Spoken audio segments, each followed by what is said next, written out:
네, 안녕하세요. 인문심리연구소 마음친구 권유셉입니다. 오늘은 교리분석의 심리게임을 하면서 심리게임의 어떤 종류를 언급하는 게 아니라 그 심리게임의 종류를 설명하는 데 필요한 어떤 요소를 말씀드리려고 하는데요.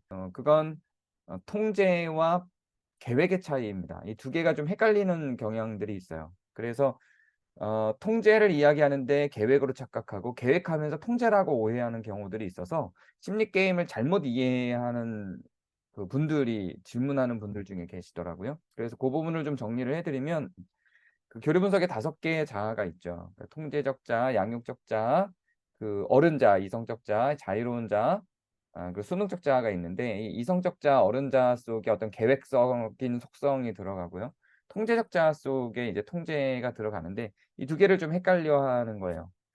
그 통제적 자아 속에서도 통제와 계획이 좀 구분되는 지점들이 있습니다. 그래서 통제와 계획이 헷갈리면 심리 게임을 적용하고 분석하는데 좀 오류를 발생시킬 수가 있어서 이 통제와 계획의 차이를 좀 말씀드리려고 합니다. 통제는 계획이 아닙니다. 통제는 나를 위해서 주로 활용이 되고 그 에너지는 타자를 향합니다. 그래서 나를 위해서 타자를 계획하는 게 주로 통제로 드러납니다. 그래서 이 통제는 주변이 타자가 외부가 나에게 맞추지 않는 데서 오는 스트레스입니다. 그런데 그 계획은 나를 위한 것이기도 하지만 타자를 위한 수도 있어요. 이건 누구를 위한다기보다 계획은 나를 통제하는 겁니다. 나를 통제해서 내 시간을 정확하게 만들어 내고자 하는 게 계획입니다. 그래서 통제를 이야기할 때는 그게 타자와 교류 속에서 어떻게 나타나는지를 관찰하는 거고요. 계획을 이야기할 때는 내가 나를 어떻게 컨트롤하는지가 나타납니다. 물론 내가 계획을 하는데 통제를 해야 되는 경우들이 발생해요. 그건 왜 그러냐면 내가 내 계획대로 나를 컨트롤해야 되는데 외부적인 조건이 나를 건드려서 내가 나 스스로를 컨트롤할 수 없게 만들 때 그 외부를 내 계획을 위해서 컨트롤하는 겁니다. 요런 건 계획이에요. 그러나 나의 계획과 나의 시간과 상관없이 내가 어떤 욕구와 욕망을 갖고 있고 그걸 실현하기 위해서 그 타자를 컨트롤하는 것 이게 바로 이제 통제가 되는 겁니다. 그래서 소위 이제 뭐 가스라이팅이나 글루밍 이런 것들은 거의 다 통제 측면으로 들어가지 계획의 측면으로 들어가지 않습니다. 가스라이팅이라고 하는 건 어 내가 다른 사람들을 통제하기 위해서 그 다른 사람들이 무능하다라는 걸 계속해서 주입시키는 겁니다. 그래서 "너는 못났고 너는 무능하고 너한텐 실력이 없고 너한텐 내가 필요하고" 그래서 내 말을 듣도록 만드는 방식. 상대방을 못나게 인식시키고 나를 잘나게 인식시켜서 나를 능력 있게 인식시켜서 상대방이 내 말을 듣게 만드는 방식이 가스라이팅입니다. 글루밍이라고 하는 것도 결국은 통제적 속성을 갖고 있는데요. 글루밍은 계속 친절하게 해 주고 사랑을 주고 인정을 해 줘서 그 사람들이 어떤 감정이라는 측면에 있어서 정서라는 측면에 있어서 나에게 기대게 만들므로 내가 원하는 대로 이끌어가는 것. 그래서 그 정이라고 하는 것, 사랑이라고 하는 걸 빌미로 어 다른 사람을 좌지우지하려고 하는 것. 그것이 이제 글루밍입니다. 그래서 가스라이팅보다 글루밍이 겉보기에는 좀 더 좋아 보일 수 있는데 사실 그 목적 자체는 상대방을 통제하려고 하는 목적이라는 측면에서는 크게 다르지 않습니다. 그래서 심리 게임을 하는 요소들을 살펴보면 이런 글루밍과 가스라이팅이 적절하게 들어가죠. 멘토링은 조금 다른 문제예요. 멘토링은 내가 타자를 통제하기 위해서가 아니라 타자가 어떤 일들을 잘하게 만들기 위해서 타자가 자기의 길을 잘 찾기 위해서 나의 경험과 지식을 보조해 주는 게 멘토링입니다. 그러니까 멘토링은 통제하고자 하는 게 아니라 그 상대의 길을 찾기 위한 상대 중심적인 거고요. 가스라이팅이나 글루밍 같은 통제의 속성은 나를 중심적으로 하는 거죠. 그래서 멘토링과 가스라이팅 혹은 글루밍은 굉장히 다른 내용들입니다.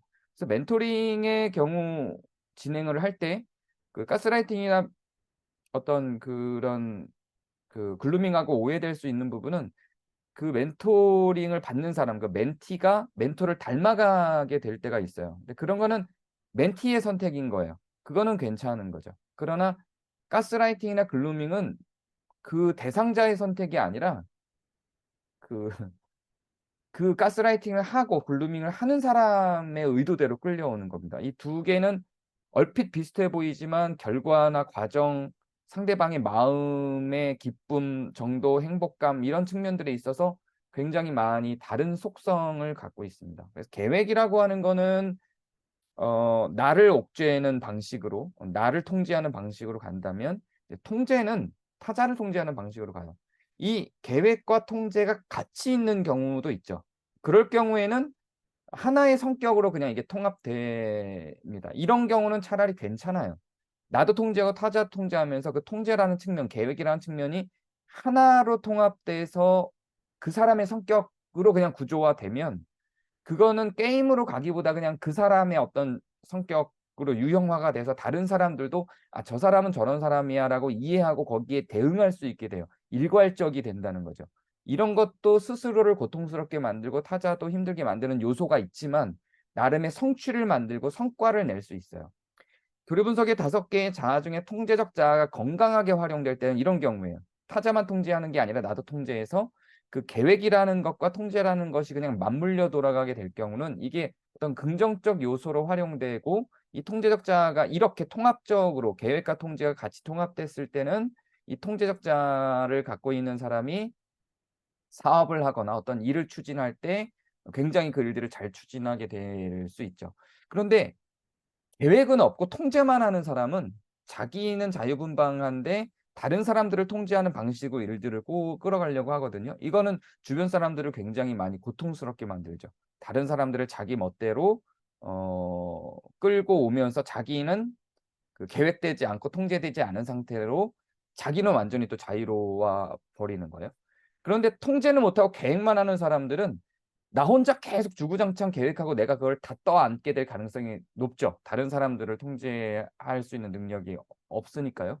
그래서 통제와 계획이 구분되지 않으면 심리 게임을 이해하기 매우 어렵고 통제와 계획을 기반으로 심리 게임 그 차이를 기반으로 심리 게임을 이해해야 심리 게임의 유형들이 정확하게 분석될 수 있습니다. 그렇지 않으면 그 자기와 타자를 잘못 가늠해서 심리 게임의 유형을 잘못 분석하게 될 가능성이 매우 높습니다.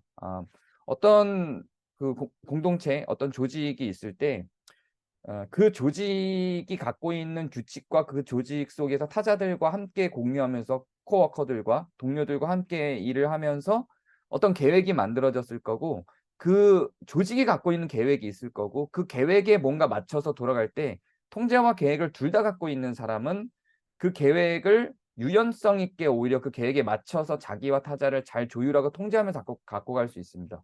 그런데 계획만 있는 사람은 통제 능력이 없고 계획만 있는 사람은 그 계획에 맞춰서 자기는 통제할 능력이 없이 그냥 맞물려서 그냥 타자들에게 맞춰서 나만 계획하면서 가게 될 가능성이 있어요. 근데 계획이 없이 통제만 있는 사람은 그 계획을 깨려고 하는 요소가 강해집니다. 그래서 자기가 타자를 통제해야 되는 욕구가 있기 때문에 그 계획 자체가 마음에 안 들고 그 계획을 깨려고 하거나 그 계획 밖으로 빠져나와서 그게 동조를 안 하고 홀로 서게 돼요.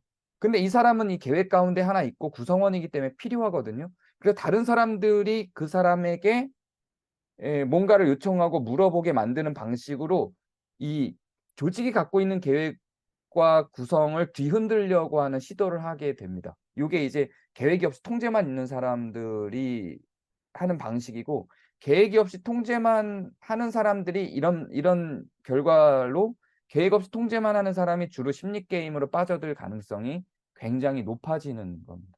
그래서 뭐 통제적 자아 자체가 나쁘지는 않아요. 그게 계획과 맞물려 있고 거기에 양육까지 같이 들어가고 이렇게 되면 그게 좋은 효과들을 발휘할 수 있으나 그게 계획과 분리돼서 계획이 없이 통제만 있을 때 그거는 이제 타자들을 굉장히 많이 힘들게 만들 수 있는 요소가 되죠. 통제가 아예 없고 계획만 있을 때는 이제 일은 잘한다는 얘기를 들을 수 있고 잘하게 되지만 자기가 많이 힘들어질 수 있는 가능성이 있습니다. 그래서 적절하게 에 에너지들이 조율이 되면 양쪽 측면에서 건강해질 수 있는 거고요.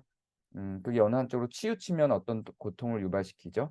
통제만 높고 계획이 낮으면 타자를, 통제가 아예 없고 계획만 높으면, 내 안의 계획만 높으면 자기를 힘들게 만드는 요소가 되게 됩니다.